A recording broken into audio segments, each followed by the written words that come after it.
The F1 car launch calendar for the 2023 season is really starting to take shape now, as Mercedes AMG F1 are the latest team to announce their launch date, with the W14 e-performance being rolled out at Silverstone for the team's annual shakedown of their new cars on Wednesday, the 15th of February. Now, this will be a pivotal moment for the team, considering all the turmoil and heartache they went through during the 2022 season, and there will no doubt be copious amounts of stress and anxiety among all the members of the team who are present at this shakedown. From the likes of the team principal Toto Wolff to chief designers James Allison, Mike Elliott, and of course we cannot forget the drivers, with both Lewis and George getting their first taste of their 2023 Challenger, which they will be hoping allows them to mount a challenge to the title throughout the entirety of the season.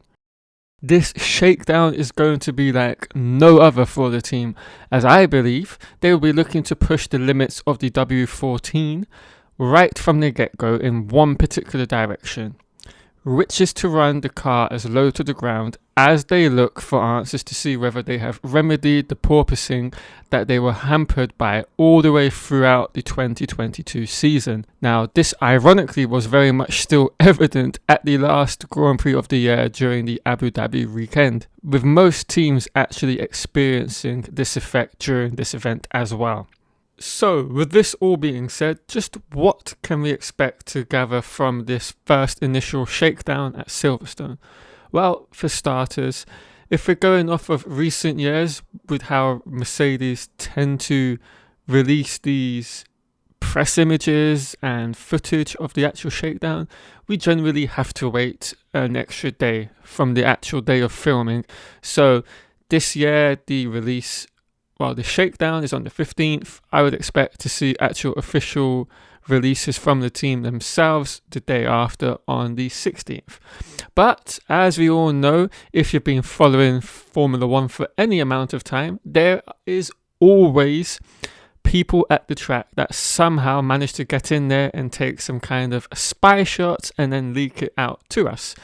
So, of course, with that being said, I do expect to see quite a bit of the car on the day itself, and that's going to be really interesting to see. I am hoping the people that are there do not have potato cameras, because I think in this day and age I find it amazing to consider the fact that whenever they do get these images leaked from whatever team it may be, the image quality is absolutely rubbish. You can literally not see a single piece of intricate detail on the cars. So that in itself is an achievement, but hopefully we get some kind of decent clear footage and some pictures, and then we can kind of go over them. I will no doubt be scouring the F1 Technical Forum, Autosport Forum, and of course all the socials like Twitter and Instagram will no doubt have them as well. Now, as for the team and this test, what can they get out of it? Well, to begin with, we know since this is a filming day, they're going to be given a maximum distance of 100 kilometers to do their filming in. So within that, they will be looking to get the general system checks out of the way, making sure everything's running smoothly and how they, kind of always do year on year. They will also be looking to see and check whether they've, allotted enough cooling for the engine, which will be really hard to figure out because, of course, filming in England at Silverstone in the middle of February is going to be absolutely freezing cold. The engine will be able to run a lot more smoother because of that, and so they won't really get a good reading on whether they need to, open up any more bodywork to allow for more air to go into the side pods and then through the radiators into the engine and to cool it, of course. Now, there are a couple of ways in which they will go about that. One, they will open up the outer bodywork, so that will be around the headrest and of course around the side pods themselves. Now, internally, there is also, I believe, certain pieces that they house within there which they can increase or decrease in terms of its size. So like it will be in the sense a bigger volume of space for air to kind of get around in there, and I think those will be something as well to look out for, although we will not see that. And they will not be able to figure that out until they get to Bahrain. Moving away from that, of course, they will be able to do the checking of the porpoising, as I mentioned earlier, but the really important thing, I think, and I'm sure this is the case for every single team, is to get feedback from their two drivers.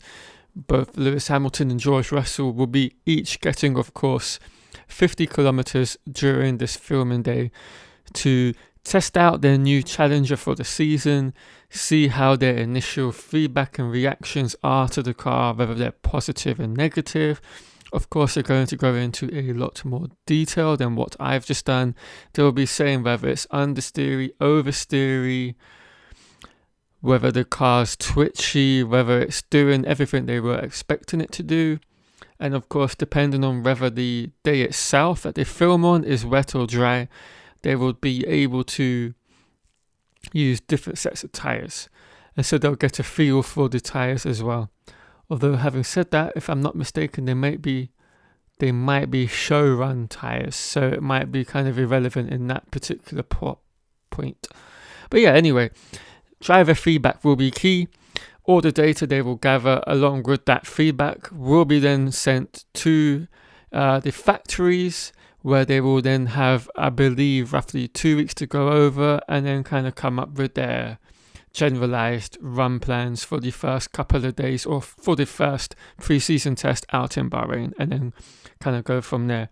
So yeah, should be quite interesting, and I'm really looking forward to seeing what we can see from this car. The Mercedes team are generally one of the teams that kind of don't hold their cards back, unlike, say, Red Bull or Aston Martin or even Alpine, because they don't generally release their actual cars until the day of pre-season testing, because their launches are just basically blatant PR events where they will be there to showcase the sponsors, any sort of brands that they've got connected to their teams, and of course the new livery and whatnot. So yeah, anyway guys, I hope you've enjoyed this video. If you have, please leave a like on it and subscribe to the channel for more Formula 1 content. I'll catch you all later.